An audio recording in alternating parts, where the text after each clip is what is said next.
Olá, sejam todos muito bem-vindos. Nosso tema de hoje é Mulheres no Direito, o desafio de romper barreiras e construir um futuro de igualdade. Temos a honra de receber a conselheira do Conselho Nacional dos Direitos da Mulher e vice-presidente da Associação Brasileira de Mulheres de Carreiras Jurídicas, doutora Alice Bianchini. Ela que é autora de vários artigos e livros, entre eles Crimes contra Mulheres, que já está na 5ª edição. Seja muito bem-vinda, doutora. Muito obrigada, Silvia. É uma alegria muito grande estar aqui com vocês para tratar deste tema tão importante, né? Uma pauta muito importante que a gente tem aí para falar. Que não para nunca, né, doutora? Não para nunca. Pautas sobre as mulheres e direitos das mulheres não vai parar nunca. Ou a gente tem um futuro melhor nisso? Olha, a gente tem, em termos legislativos, até que a gente avançou muito. Só para a gente ter uma ideia, neste primeiro semestre deste ano de 2023, foram mais de 15 leis que tratam dos direitos das mulheres. Mas Oba. uma coisa, Silvia, é o que está no papel. E outra coisa é a dificuldade que a gente está tendo de tirar do papel essas leis, né? Então, uma coisa legal, o Brasil tem leis, mas muitas leis aí, infelizmente, não estão sendo eficazes e efetivas. A gente vai falar já já sobre isso. É importante a gente colocar aqui que existe essa luta, né, das mulheres pela igualdade, pelos direitos, a gente sabe. Agora, em relação ao campo jurídico, né, como é que essa luta reflete também nos desafios, esses desafios mais amplos que a mulher tem e enfrenta na sociedade? O que a gente precisa entender é que, assim, a gente começa com a lógica, né? Homens e mulheres são diferentes, a gente sabe disso, a gente reconhece isso, né? Tanto nós, mulheres, somos também diversas entre nós, como os homens também são diversos entre eles. Mas o que a gente tem que sempre fixar, Silvia, é que as diferenças não podem ser convertidas em desigualdades. Então, para a gente Perfeito. pegar este ponto, né, e imaginar, por exemplo, um casal tem um filho. Então, esse filho tem uma mãe e tem um pai. O que acontece na vida desta mãe a partir do momento que ela tem este primeiro filho? É uma coisa. O que acontece na vida deste pai a partir do momento que ele tem este mesmo filho? Outra coisa completamente diferente. Então, o que a gente observa no Brasil, só para a gente fazer um esquenta aqui desses nossos temas, é que ter o primeiro filho na vida da mulher impacta numa perda de cerca de 24% do seu salário. Então, quer dizer, é muita coisa, né? Então, como a maternidade, a gente sempre fala, né? Só a mulher é capaz de gerar uma outra vida, o homem não tem essa capacidade, mas isso não pode ter como consequência uma diminuição, por exemplo, do salário dessa mulher. Deixa ela ter o filho em paz, né? Depois ela É, volta, vai ficar mais forte ainda, estudar vai, bastante, quer sem dizer, se perder ela tiver salário, tempo. né? Sem Não perder é? salário. É. Agora, como essas barreiras, então, são muitas barreiras a serem enfrentadas nessa que a gente chama de barreiras de gênero, né? Uhum. E como é que afeta principalmente, perdão, a representação das mulheres nessas diferentes áreas jurídicas? A gente está falando aqui de direito criminal, direito civil, direito internacional. Existe diferença de tratamento, diferença de gênero nessa barreira que a mulher enfrenta? Sim, eu acho que quando a gente observa assim, sempre existe um prejuízo pela nossa condição de ser mulher, seja na condição de quem acessa o direito, né? Seja na condição de quem está representando o direito. Então, se a gente pensar hoje nos cursos de direito, nós temos muito mais mulheres do que homens, mas quando a gente vai para as carreiras jurídicas, a gente observa que na magistratura tem mais homens, no Ministério Público tem mais homens, nas defensorias, então a gente observa também essa diferença. Então, uma coisa não tá ornando com a outra. E quando a gente observa, então, dentro dessas áreas todas, né, mesmo, por exemplo, no âmbito do direito penal, existe uma lei que prevê a possibilidade de uma mulher que tem filho com menos de 12 anos de idade, isso também serve para os homens, mas tem filho com menos de 12 anos de idade, possa responder o processo, se o crime não tem violência ou grave ameaça, possa responder o processo com prisão domiciliar, né? Mas ainda assim, se vê, apesar de a gente ter essa lei dando essa possibilidade,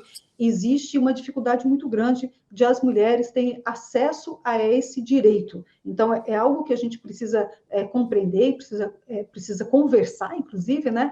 O quanto que a gente tem, sim, de direitos mas infelizmente que a gente não consegue acessar. E muitas vezes por falta do quê? Por falta de você ter condições econômicas, de contratar um bom advogado, uma boa advogada, de ter acesso à defensoria pública, né? Então, esses direitos, eles acabam, foram conquistados, mas não são efetivados. Quer dizer, essa representação, ela sempre fica prejudicada quando se trata de mulher? Em Sempre, qualquer área? todos os níveis, né? Se a Uau! gente pensar a representação da mulher no poder legislativo, no poder judiciário, no poder executivo, nas empresas, né? Então a gente sempre tem esse prejuízo por sermos mulheres, né? E quando a gente fala disso, inclusive tem um termo que é muito utilizado que se chama o teto de vidro, que é aquela capacidade que a gente tem de ascender, né, nas profissões, né, nas possibilidades de acesso a outras promoções, mas chega um momento que isso vai estagnar, ou seja, a mulher não Cara, consegue superar o que a gente chama de teto de vidro. E quando a gente coloca a questão da interseccionalidade e fala também, por exemplo, da questão da raça, né, e pensa nas mulheres negras, Silvia, a situação então é muito mais dramática, né, e as mulheres negras falam isso. O nosso problema não é nem um teto de vidro, a gente não conseguir ascender nas promoções, o nosso problema é a porta de aço, ou seja, a gente não consegue entrar, por exemplo, dentro do sistema de justiça, não consegue entrar nos escritórios de advocacia para serem contratadas, né, para poderem atuar em escritórios de advocacia. é mesmo, só pelo fato de ser mulher ainda está Só pelo fato de assim. ser Olha que eu mulher. tenho falado de várias áreas e hoje já estou É. falando da parte jurídica.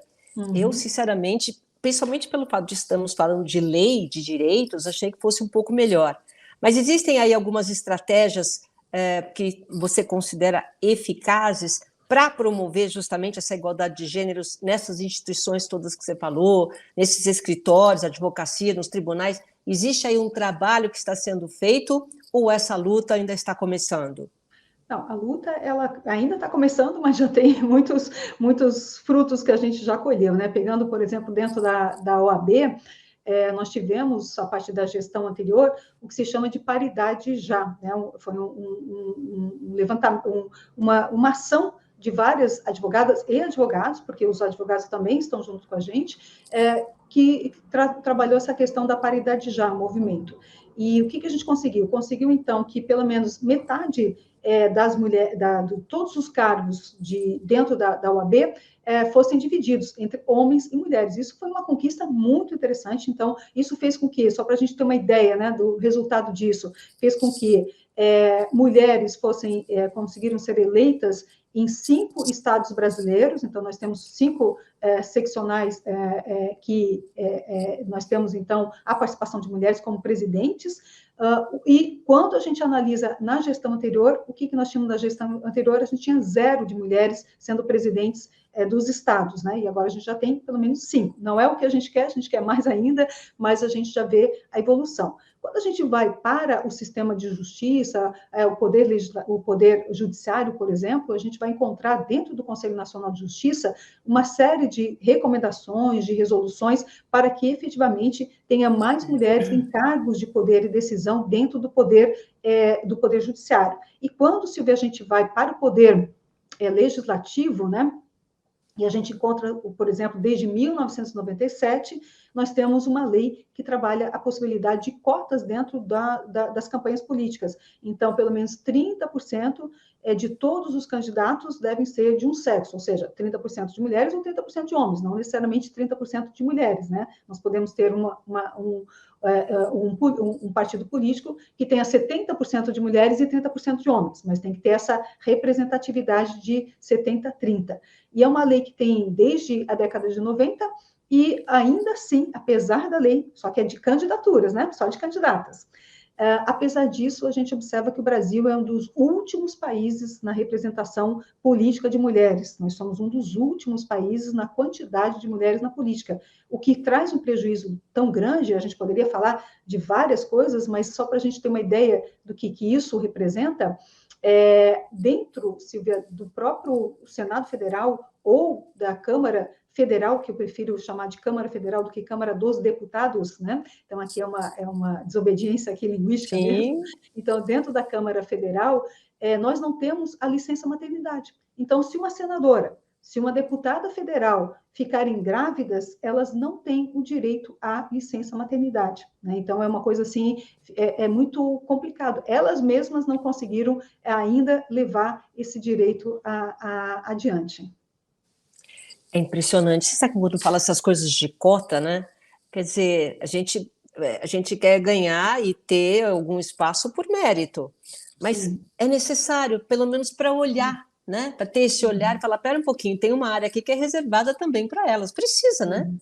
Sim, porque quando a gente vê a questão do mérito, ela é importante, óbvio, mas o problema não é a falta de mérito das mulheres, não é por isso que nós não estamos nos espaços de poder de decisão, é exatamente por obstáculos que a gente encontra para que a gente possa estar nesses espaços, né? Então, se a gente pensar a própria maternidade, claro que a maternidade cria, no momento da gestação, no momento da amamentação, condições específicas das mulheres. Mas tirando esse período, né, que só nós podemos gestar e só nós podemos amamentar, não poderia o fato de nós sermos mulheres trazer nenhum prejuízo para nós, mas infelizmente a gente encontra esse prejuízo, né? A própria contratação de mulheres nas empresas, a diferença de Sim. salário, vamos lembrar que agora, este ano, entra em vigor uma lei chamada a Lei de Igualdade Salarial, mas daí, para que todo mundo compreenda, a igualdade salarial nós já tínhamos, já desde a nossa CLT, já tínhamos na nossa Constituição. O que a lei nova fez foram duas coisas muito importantes. Coisa número um, criar sistemas de fiscalização dentro das empresas. Porque o que acontecia?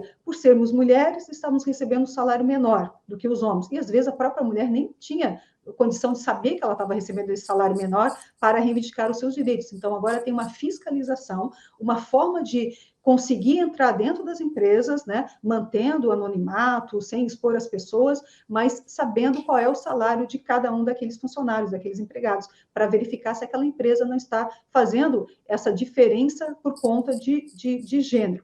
Ponto número um. E o ponto número dois que eu também queria explorar aqui é o fato de que essa mesma lei agora determina uma multa significativa para aqueles que fizerem essa diferença salarial. Então, são duas coisas importantes, né?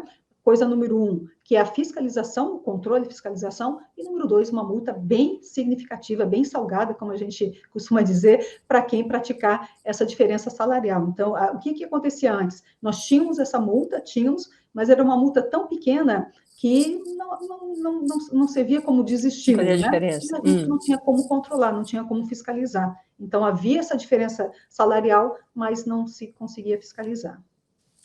Fora essas duas leis que você falou, tem mais alguma lei importante que a gente possa falar aqui de direitos, né? Leis relacionadas ao direito das mulheres, nessa igualdade de gênero, que tem evoluído ao longo dos anos no Brasil e no mundo? A gente tem experiências muito interessantes. O Brasil, por exemplo, né, quando a gente fala da questão que vai mais voltada à questão da violência, aí nós temos um protagonismo muito grande aqui no Brasil. A própria Lei Maria da Penha, ela é considerada uma das 3 mais avançadas do mundo, motivo de muito orgulho para nós, brasileiros e brasileiras, mas, de novo, é uma lei que completou 17 anos, no mês de agosto, mas ela também não saiu do papel, né? Então, tem muita coisa importantíssima que está lá na lei, mas que não foi efetivado. Vou citar um caso, que é uma situação que eu acho muito importante da gente colocar, que são os centros de reflexão de homens agressores, né? Todas as pesquisas feitas no Brasil e no mundo mostram que os homens agressores que efetivamente participam desses grupos de reflexão têm uma probabilidade muito pequena de voltarem a praticar crimes, praticar violência contra a mulher. Então, é um tipo de política pública que vai fazer com que haja prevenção muito grande, no sentido de aquele homem não praticar novas violências contra aquela mesma mulher, ou até mesmo contra outras mulheres, até mesmo contra os seus próprios filhos, né? Então, ela tem um tipo de programa de política pública que tem uma efetividade muito grande. Então, se a gente sabe que isso, né, tem uma efetividade grande, o correto seria nós termos um centro de reflexão, pelo menos no mínimo um em cada município, né? Vamos só pensar, o município de São Paulo deveria ter muito mais, o município de Goiânia deveria ter muito mais, mas o fato é de que no mínimo um por estado, ou desculpa, por município. E, na verdade, dos 5.000 e tantos municípios que a gente tem no Brasil, nós vamos encontrar somente 300 e poucos que têm esses centros de reflexão. E vou até ressaltar aqui, além da eficácia dessa política pública, o centro de reflexão custa muito pouco dinheiro, porque você coloca pessoas numa sala com cadeiras, né, e um psicólogo ou alguém que tenha uma capacitação para fazer esses cursos com esses homens autores da agressão, ou seja, um custo muito pequeno para o Estado, e com um resultado muito positivo. E a gente tem menos, cerca de 300 e alguma coisa, espalhados pelos 5.000 municípios que a gente tem no Brasil. Ou seja, o que a gente percebe aqui, Silvia, é que falta efetivamente uma preocupação maior com essa questão da mulher, né, dos direitos e da violência contra a mulher também. E você está colocando uma coisa tão simples, né? Eu jamais poderia imaginar que já tinha essa política pública, eu não sabia, né, de parar e refletir. É refletir, quer dizer, é um centro de reflexão. Esses homens que não querem mais ser assim, estão lá. E existe aí uma política pública para melhorar. Olha só que coisa simples, né? Sim, é só parar e refletir. Bom, falando em reflexão, vamos falar também dos desafios enfrentados. Você, no começo do nosso bate-papo, falou já sobre os desafios das minorias. Então, nós estamos falando aqui em relação à etnia, né? Minorias étnicas, LGBTQ+, e também com deficiências, quando elas vão buscar igualdade no campo jurídico. Está pior ainda para elas. Então, eu diria que as minorias, né, todas essas, têm tido uma dificuldade muito grande de conseguir exercer os seus direitos, até porque nós estamos vivendo uma onda muito conservadora, né? Então, se a gente pegar a própria comunidade LGBTQIA+, a dificuldade dessa comunidade de conseguir ascender aos seus direitos. Então, se a gente pensar decisões, por exemplo, do próprio Supremo Tribunal Federal em relação à questão da prisão de mulheres trans, né, em que penitenciária ficaria, na penitenciária feminina, na penitenciária masculina, coisas que o Supremo precisou efetivamente trabalhar para dizer aquilo que nem precisaria o Supremo ter enfrentado, né, ter chegado até o Supremo. Mas o fato é que a gente tem, sim, uma dificuldade muito grande em relação, por exemplo, à própria questão das mulheres, das pessoas, né, com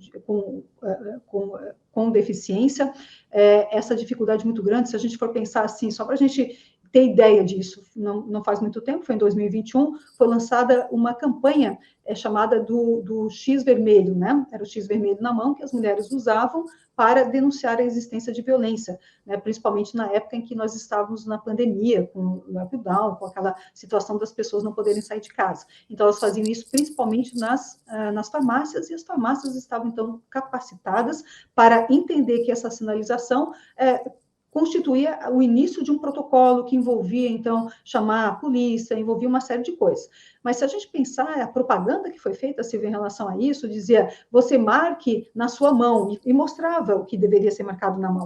Mas para as mulheres que eram cegas, elas não iam conseguir ver o que tinha que marcar na mão. Então, vejam que a própria propaganda, né, quando falou deste tema, esqueceu das mulheres cegas, né? Então, isso é muito importante da gente ter essa condição de acessibilidade, né, de ter essa noção do outro com as suas deficiências, e deficiência não significa dizer que é menos, né, apenas que é diferente, e também em relação à comunidade LGBTQIA+, nós temos muitas dificuldades relatamos, né, muitas dificuldades que essas comunidades têm enfrentado. Porque né, doutora, uma nova sociedade que está sendo construída. Nós estamos desconstruindo algumas coisas e construindo outras, conforme, né, as pessoas estão tendo voz, estão realmente tendo lugar ao sol, é preciso aí uma adaptação jurídica, né? Isso é importante. Que você pode falar de indicador de sucesso justamente nessa igualdade de gênero, principalmente no campo jurídico? A gente tem, eu acho que o mais importante para a gente falar aqui, realmente, é as pessoas, primeiro, né, conhecer os seus direitos, e também o outro conhecer o direito do um, né? Porque eu acho que isso é importante, não só você saber dos seus direitos, mas saber do direito do outro também. E na medida em que a gente tem leis, como, por exemplo, uma bem recente agora no Brasil, que estabelece que no holerite de todo funcionário público deve vir identificado questões de direitos das mulheres, então, para que todo mundo conheça esses direitos das mulheres, né? As próprias mulheres conheçam seus direitos, mas os homens também conheçam os direitos das mulheres. E a definição, então, de direitos que sejam colocados no próprio holerite. a divulgação dessas campanhas de informação, eu acho muito importante, mas é claro que a gente tem que começar sempre pela escola, né? E aí vem um detalhe importante, a própria Lei Maria da Penha, desde que ela foi instituída em 2006, fala sobre a necessidade de você trabalhar essas questões de gênero dentro da escola. E em 2021, nós tivemos uma legislação específica que altera o currículo de todo o currículo base para criação, então, de disciplinas específicas que tratem dessa questão da violência de gênero, ou de gênero, da violência contra a mulher, e também que essa questão fosse trabalhada em todos os graus de currículo de todas as escolas básicas. E o que a gente observa é que, infelizmente, de novo, né, a gente tem a lei, mas, infelizmente, a gente viu que esse currículo não foi alterado em muitas instituições de ensino, então precisamos alterar, para que as pessoas tenham, efetivamente, a noção de que isso é importante, porque o que a gente observa, e aí esse dado eu acho que é importante também da gente compartilhar, o que a gente observa é que quanto mais desigualdade de gênero, mais violência de gênero a gente tem numa sociedade. Então, essa questão de igualdade não é só uma questão que está lá na Constituição, porque está na Constituição, né? A igualdade entre homens e mulheres não é um favor, é um direito constitucional, então nós não estamos pedindo nenhum favor, está na Constituição isso, mas entender também o quanto que isso gera de violência. Porque quando a gente vai perguntar para as mulheres que sofrem violência, por que elas ficam no relacionamento violento, uma das primeiras coisas que aparece na resposta das mulheres é a preocupação com a criação dos filhos, né? Então, vejo como um impacto econômico é importante. Então, essa igualdade, se ela tem uma capacidade de autonomia, né, financeira, econômica, e ela não depender do seu marido, ela consegue romper com o ciclo da violência de uma forma muito mais efetiva do que quando ela tem essa dependência. Então, a gente acaba girando, né, em círculos. E é muito importante a gente compreender que essa violência que é praticada contra esta mãe, mesmo que o filho nunca sofreu a violência, mas apenas aqui entre aspas, testemunhou essa violência, Silvia, ela causa muitos danos psicológicos, físicos, emocionais para a própria criança, mesmo que ela só testemunhou a violência, né?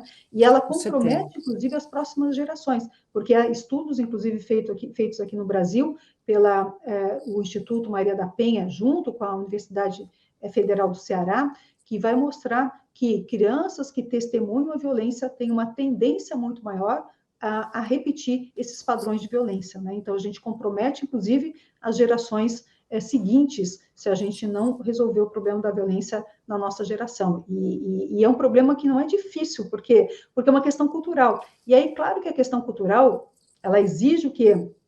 Uma mudança nossa de sociedade, mas basta a gente mexer um pouquinho na nossa cabeça, né? E essa mudança é uma mudança que exige uma atuação nossa. Então, que bom que tenha políticas públicas, que bom que tenha orçamento, que bom que tenha tudo, mas não adianta nada disso se a gente não mexer aqui na cabeça. E quando a gente observa, por exemplo, indo para a parte mais impactante, que são os feminicídios, né, e observa, então, o aumento que nós tivemos, Silvia, do ano passado para este ano, dos níveis de feminicídio em todas as regiões do Brasil, quer dizer, todos os tipos de violência aumentou, né, e, inclusive, o feminicídio aumenta também. E o que a gente observa, o feminicídio ainda está muito atrelado a duas coisas que a gente precisa falar. A coisa número 1, que é exatamente essa ideia de posse do homem em relação à mulher, olha que coisa mais absurda, a gente que não muda, né? E a gente ainda fala disso, e a ideia de que essa mulher, além de ser posse do homem, ela não pode ter autonomia. Então, principalmente, quais são as mulheres que estão sofrendo violência, conforme a última pesquisa, e é a primeira vez que isso vai acontecer no Brasil. Hoje, pela primeira vez, quem mais está sofrendo violência são as mulheres que estão querendo romper o relacionamento, olha que absurdo.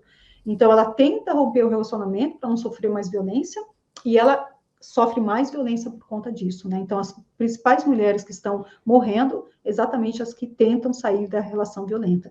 E aí a gente vai olhar nos processos judiciais, ainda parece muito aquela ideia de que, se não for minha, não será de mais ninguém. Então, a morte da mulher marcada por essa questão da posse, por essa questão da ideia de que a mulher não pode ter autonomia. Que vem, né, nesse machismo estrutural, que eu sinto, não sei se eu posso estar enganada, mas que existe aí uma geração que está chegando sem preconceito. Então, aquilo que você falou, se não existir esse exemplo em casa, eles vão, de alguma forma, conseguir virar isso. Por isso que é importante essa educação e conscientização dessa nova geração, né? O que você acha disso? Sim, de um lado, a gente vê que ainda continua muito forte a violência nas relações de namoro. Infelizmente, ainda tem muita violência nas relações de namoro. Mas, de outro lado, a gente vê exatamente essa nova geração tendo uma ideia de divisão de tarefas domésticas, tendo uma ideia de igualdade, tendo uma ideia de qual é o papel da mulher na sociedade, o papel do homem, né? Essa questão das masculinidades tóxicas, porque exatamente elas começam a ter esse tipo de compreensão a partir do momento que esses temas todos são levados até essa nova geração, né? E a gente precisa exatamente isso, falar muito desses temas, discutir muito essa questão, porque enquanto a gente não tiver efetivamente a divisão das tarefas sociais, acaba pesando muito para a mulher, e pesa para a mulher em vários cenários, né? No cenário de que ela acaba tendo menos tempo para se educar, no cenário que ela acaba tendo menos tempo para fazer o lazer, né, para ter o seu próprio lazer, no cenário que, quando ela está elaborando essas tarefas não remuneradas, ela está também não tendo as suas tarefas remuneradas, ou seja, o salário da mulher acaba sendo menor do que o homem, e impacta também numa ideia de inferiorização da mulher, porque, infelizmente, você vê o que a gente observa, a sociedade ela é dividida, esse aqui são as tarefas dos homens, essas aqui são as tarefas das mulheres, e o que mais que a sociedade faz? Diz, ó, essas tarefas masculinas são mais importantes, essas tarefas femininas são menos importantes. Então, isso cria uma desvalorização da mulher. E aí isso tem um impacto, e é uma pesquisa que eu gosto sempre de trazer, é uma pesquisa feita com meninas brasileiras, a partir de 6 anos de idade, que já se acham menos inteligentes do que os meninos. Então, imagina isso, né? Uma criança com 6 anos de idade, uma menina com 6 anos de idade, e ela já se sente menos inteligente e menos capaz. E ela já desiste de fazer atividades por achar que ela, menina, não tem essa capacidade. Então, a gente tem que ter, a partir dessa pesquisa, uma percepção e até uma análise interna, né, entre nós mesmos, para que a gente possa identificar aonde que nós estamos levando essa menina, o que ela está vendo, para que ela crie essa subjetividade no sentido de se achar menos importante, menos valorizada do que os homens. Então, já a partir de 6 anos de idade, a gente já tem isso dentro da formação da subjetividade feminina. E aí, claro, ela vai crescer com essa mesma ideia, né? Vai ser difícil trocar essa ideia depois em relação a ela. Então, a gente nós temos uma responsabilidade, eu diria até, social, de ver. E aí, voltamos para o tema inicial. Se ela vai nos lugares e não tem mulheres representando esses lugares, né? Se são só os homens que sentam, como eu sempre gosto de falar, na mesa de jantar, na cabeceira, né? São só os homens que sentam na cabeceira, e normalmente aquela cadeira, ela tem o espaldar mais alto, ela tem braços, ela está numa posição diferenciada de destaque, ela vai crescer pensando que exatamente as mulheres são inferiores que os homens. Patriarcado, na estrutura familiar, né, doutora? É muito difícil isso, e às vezes até mulheres que têm os seus cargos reconhecidos, vida reconhecida, se ela chega em casa, o filho não está com banho tomado, a casa não está em ordem, a roupa não está lavada, a cozinha, o jantar não está feito, ela se sente culpada. Então, é uma estrutura aí de tanto de mulher quanto de homem que ainda vai demorar um pouco para a gente chegar no nível que a gente quer, né? Bom, você citou alguns casos ou revisões, né, recentes que tiveram esse impacto significativo, então, nos direitos das mulheres do Brasil e de outros lugares, não é? Eu até falaria assim, Tem mais alguma coisa que a gente possa falar sobre isso? Uma alteração muito interessante que tá acontecendo em relação a concursos públicos, né? Então, por exemplo, em concursos públicos, você teve um caso recente que ela estava grávida, quando ela estava fazendo concurso público, teve que antecipar, houve uma antecipação do parto dela, né? Que ela precisou antecipar o parto, e ela não pôde fazer uma prova. E ela, então, disse, não, mas olha, eu não pude fazer a prova exatamente porque eu tive uma antecipação de prazo do parto, então eu gostaria de fazer a prova numa outra data. E foi negado para ela entrou em juízo, e 9 anos depois, você vê, 9 anos depois, ela teve o direito de fazer essa prova. Claro, né, que bom que ela foi persistente, e que bom que teve essa decisão, mas 9 anos depois é uma não decisão, né? E tem um caso mais recente também, muito interessante, de uma estudante de direito, que ela estava fazendo o curso de Direito, ficou grávida, e ela teve uma hiperamamentação. E na hiperamamentação dela, né, ela não conseguia mais ir até presencialmente para estudar. Então, ela pede para que as atividades e tal sejam virtuais. A escola, a faculdade nega esse direito a ela entra com processo, e aí o Tribunal de Justiça do Distrito Federal e Territórios dá esse direito a ela, então, de fazer um período do seu curso virtualmente, em casa, né? Exatamente porque ela não tinha como levar a criança durante a aula e não tinha com quem deixar a criança, e mais do que isso, a criança estava precisando amamentar, né? Ela estava amamentando a criança. Então, uma decisão também interessante. E a gente vai encontrar muitos concursos em que agora, do Ministério Público, por exemplo, que se leva em consideração essa situação, se a mulher está grávida, com um tratamento completamente diferente, se ela é lactante, com um tratamento completamente diferente, e dentro da OAB também, já a partir de 2016, a gente consegue, e falo a gente porque eu participei dessa atividade, né? E uma advogada grávida, que ela possa, ou que esteja amamentando, ou que tenha recém ganhado o neném, ela tem direito, por exemplo, quando vai para uma audiência, normalmente você tem horários da audiência, né? E ela tem, então, a possibilidade de fazer sustentação oral ou audiência antecipada, né? Então, ela é a primeira da pauta, né? Então, o privilégio de ser a primeira da pauta, ela faz a audiência dela e pode ir para casa, porque o problema é que, às vezes, a sua audiência está marcada para as 4 horas e vai começar pelas 7, porque vai atrasando toda a pauta.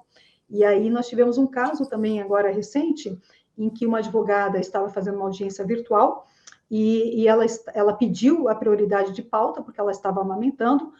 O desembargador não deu essa prioridade de pauta, muito embora esteja no Código de Ética da advocacia, essa prerrogativa, esse direito dela, foi negado e ela teve que fazer audiência com o bebê no colo, imagina, né? E ainda o desembargador, era uma audiência virtual, e o desembargador ainda chama a atenção dela porque a criança chorou. E ele diz, doutora, olha, controle aí a sua criança, né? Porque ela está atrapalhando aqui a audiência. Então, mas na verdade, né, imagina, ela ficou totalmente desestabilizada, fazendo uma audiência virtual com o bebê no colo. Impossível de você fazer isso, né? E porque foi negado um direito dela, que é um direito que nós temos como advogadas desde 2016. Mas veja, por que eu estou dizendo isso? Conquistamos o direito, está lá no Estatuto de Ética da Advocacia, artigo 7º, prerrogativa da mulher advogada, mas o quanto que não é respeitado ainda, né?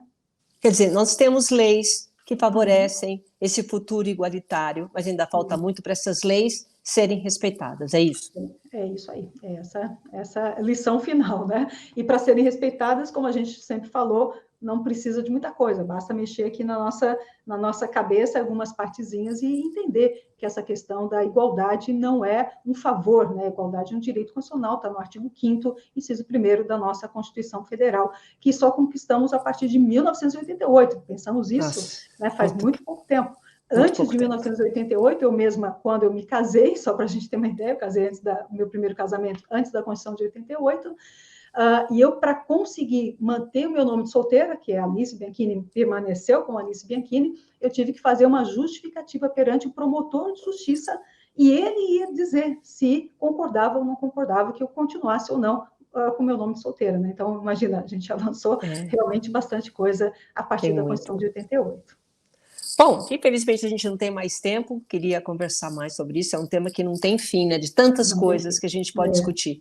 Mas agradeço o seu tempo, agradeço a sua luta e todo o seu estudo e pesquisa em relação a isso, e parabéns também pelo seu livro, que é Crime contra as Mulheres, né, que você aborda justamente essa alarmante persistência da violência de gênero no Brasil, e a gente fala um pouco mais sobre isso numa próxima oportunidade, tá bom? Muito obrigada, viu? Obrigada também, sucesso para todos aí. Muito obrigada por essa oportunidade. Até uma próxima. E você que acompanhou a gente até aqui, só lembrando que esse bate-papo fica nas redes sociais, né? Nas nossas plataformas, para você ver e rever. Até lá!